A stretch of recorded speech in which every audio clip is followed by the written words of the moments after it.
Improving mental health care for students. Albertville City Schools is one of just 30 schools in the country to receive a $3.5 million federal grant for mental health needs. WAAY 31's Julia Miller spoke with their superintendent today. She joins us live with the latest details. Julia. With mental health needs on the rise for students all across the country, Albertville City Schools Superintendent Bart Reeves feels that additional mental health resources are needed now more than ever. We need to see more of this throughout the U.S. And again, I go back to we're very fortunate, very thankful that our grant writer pursued it.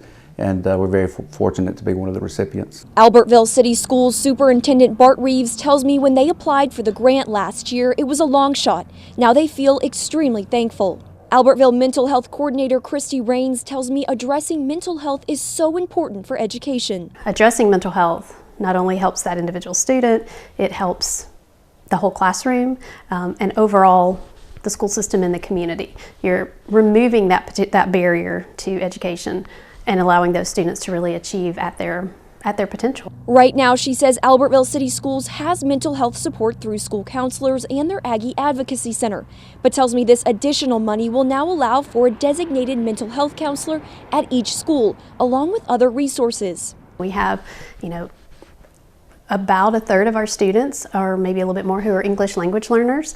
A number of those have recently, within the past few years, entered the country, entered schools here in the U.S. And so they're bringing a lot of unique challenges, issues, concerns with them. And so this grant also allows us to provide resources specifically to address cultural issues, language barriers to mental health care, and really be able to meet the needs of a large segment of our student population.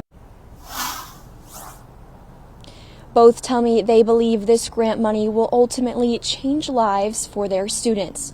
Reporting live in Albertville with coverage you can count on, Julia Miller, WAAY 31 News.